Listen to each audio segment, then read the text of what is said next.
Galera, estamos aqui de volta, então vamos terminar as nossas ideias sobre dinâmica impossível e tudo isso nos traz até as colisões, as famosas colisões. Bom, conhecida também como choques mecânicos, nós temos 3 tipos de colisões, tá?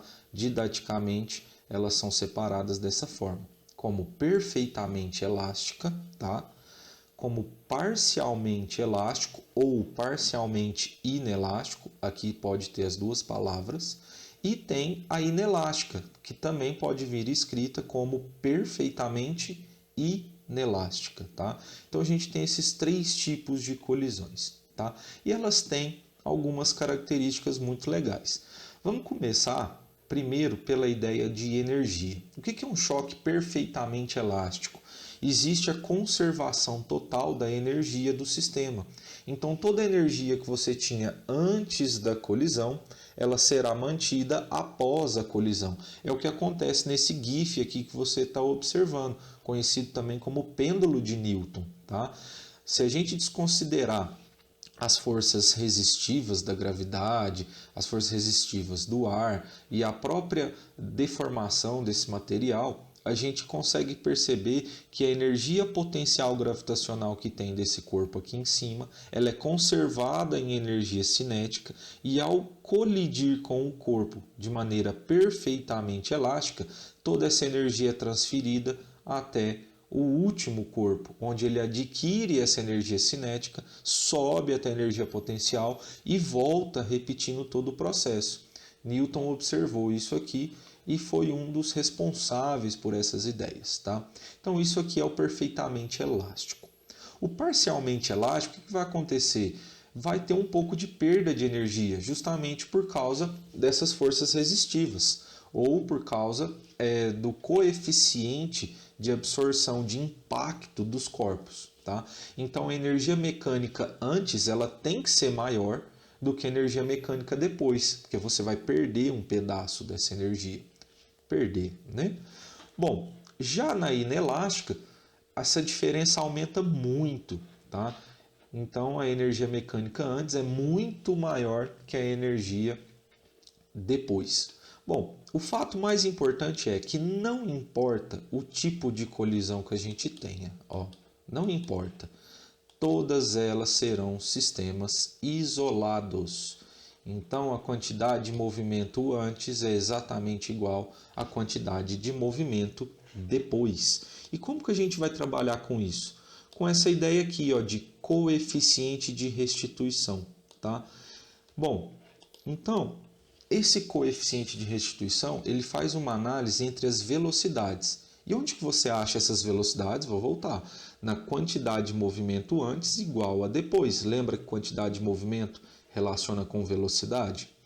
Bom, então, esse coeficiente você vai fazer o módulo da velocidade de afastamento dividido pela velocidade de aproximação.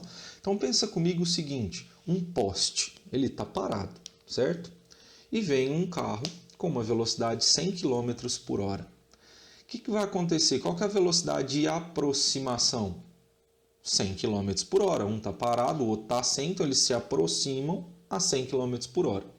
O carro colide com o poste. Nessa situação, o poste pode entortar, pode mexer um pouquinho, mas do ponto de vista geral, o que acontece? Eles ficam parados, o carro fica grudado lá nesse poste. Qual que é a velocidade de afastamento desses dois corpos? Zero. Eles não estão se afastando. Então é assim que você faz a análise dessa velocidade. Um outro exemplo, um carro batendo contra o carro. O primeiro pode estar parado, vem o segundo a 100 km por hora, bate, então a velocidade de aproximação é 100, porém vamos supor que o da frente continua com 20 e o que bateu ficou parado. Então agora, depois da colisão, qual que é a velocidade de afastamento? É de 20 km por hora. Então sempre você vai fazer essa análise e fazer essa divisão. A velocidade de afastamento entre os corpos que colidiram, dividido pela velocidade de aproximação desses mesmos corpos. Bom, uma divisão de uma grandeza física, da mesma grandeza física, você tem um número, 100 unidade de medida. Então esse coeficiente é simplesmente um número que demonstra a restituição da colisão devido à relação das velocidades relativas dessa colisão.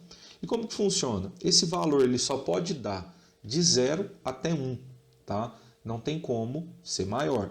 Se isso acontecer, você fez errado, porque aí você vai estar não rompendo as regras da matemática, mas as regras da física, porque a divisão pode ser maior do que 1. Mas no caso aqui, do ponto de vista físico, a velocidade de afastamento, ela sempre vai ser igual ou menor que a velocidade de aproximação, para não quebrar o conceito de conservação de energia, tá? Então o E, se o E for 1, que é o valor máximo, esse choque é perfeitamente elástico, você teve a conservação total da energia mecânica. Se o resultado ficar entre 0 e 1, o choque é parcial, você perdeu um pouco dessa energia. Já se o coeficiente for 0, o choque é totalmente inelástico, tá? Então, isso aqui vai ser muito útil e mais útil ainda, vou repetir, é a quantidade de movimento, tá? Quantidade de movimento antes é igual à quantidade de movimento depois. Teoricamente aqui, nessa nossa aula, é muito simples você entender os conceitos da dinâmica impossível. O mais complicado é na execução dos exercícios, porque é uma grandeza vetorial e a maioria dos alunos tem muita dificuldade com vetores. Então acesse também as nossas aulas sobre vetores, para você ficar ligado. Vou fazer alguns exemplos, você já deve estar acompanhando aí das últimas aulas, e vou mostrar para você uma colisão unidimensional e uma colisão bidimensional, onde a gente vai trabalhar melhor essa ideia de vetores, ok? Então, muito obrigado mais uma vez. Siga no Insta, siga no Face, se inscreva no canal. Um beijo, um abraço para todo mundo. Tchau, tchau.